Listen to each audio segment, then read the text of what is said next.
So, Sergio, how did it feel to get back on the winning track against the former title challenger? Oh, it feels amazing. Last time I came in Texas, I believe obviously wasn't a good outcome. So to come in here, it was a lot of pressure. It's a Texas. Last time, like I said, had a bad outcome. So coming back in and performing the way I did, I came out here a little tense, but also I did good. I fought a top 10 contender, and I think I proved myself worthy. Showed that I'm good everywhere, not just standing. Were there a little less nerves involved in not sharing the card with your brother this time around? Yeah, there was a lot less nerves. Most of the focus was on me. Last camp, it was both of us together. So obviously, I knew good, and then he had that pressure on him added on to later on. So now it's just worrying about myself. We come in the sport individually, and I think it's better that we fight separate. But I wish we could go back. It was fun fighting the same card too. Will you actively try to avoid fighting on the same card with your brother going forward? If it happens, it happens. I'm always happy to fight in the same card. We live with each other. I see this guy every day, so to fight in the same cards, it was fun. Like I said, it was fun. But like I said, maybe it would be better for us to have our own fights, just to focus on ourselves, and main focus on the camp should be the person fighting. You had Chris rocked earlier on in the fight. What was going through your mind, and what was it that didn't quite come together in terms of getting a finish? Chris is a veteran. If you look at all his fights, he barely gets finished. He gets decisions all the time. So I went out there and I hit him as much as I could. In my head, I was like, "Well, stop this guy!" And he just every time I hit him and I see his eyes roll back, he would come back. So he's a tough guy, man. He went out there and he fought a fight that he didn't expect me to come out and strike with him the way I did. And he stayed conscious. So hats off to him. He's a great opponent. That triangle, how tight was that? Oh, which one? At the end of the third round.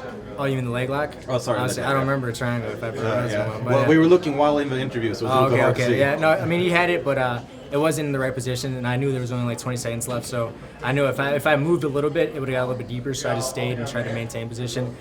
If I would have moved, I think it would have been tight, and I wouldn't have tapped, but it would have been tight. Any injuries, Sergio? How you feeling? I feel good. I'm ready to fight again. So, it's obviously the biggest win of your career right now. Anyone you want to call out, and you're thinking where you should be fighting next? I'm taking my time slowly with this. Whatever the UFC throws in front of me, I'm going to take it. I'm 22. I have plenty of time to grow and to learn, and that's what I'm doing in this sport. I didn't have much of an amateur career. I came in here with only 2 amateur fights, 8 pro fights, and my experience is still growing as I'm in the UFC. So I feel like I'm getting more comfortable, becoming more of myself, and it's just the best up-to-date Sergio Pettis you saw was today. Next camp is going to be a better me. You were so highly touted coming into the UFC, but you had some setbacks. Now you scored, like it was just mentioned, the biggest win of your career against the highest ranked opponent you faced so far. Do you feel like maybe you were thrown into the limelight a little too early, or maybe it was a bit too much pressure early on? Yeah, early on I had pressure in the fights. I had to live up to standard. I feel like I had to live up to Anthony's name, and I was only 20 at the time. I didn't know how to deal with the pressure.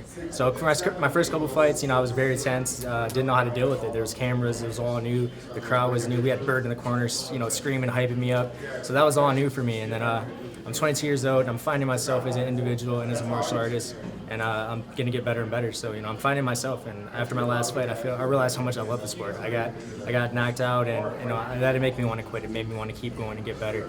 And I'm here to show everyone it's not restart, it's where you finish. And I have a lot more time to grow.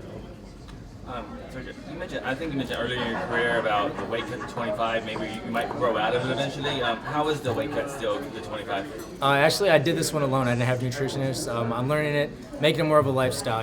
With the no IVs, you have to be more self-aware that you can't yo-yo. You can't lose all this weight and then go back up all that weight. So I made this more of a lifestyle, and I'm trying to become better at it, nutrition-wise. And outside of the fights, I gotta stay skinny. So I think 25 is where I belong, and I feel good here. My rehydration was good. My performance was good. My legs are underneath me. I felt strong, so this is where I feel like I belong.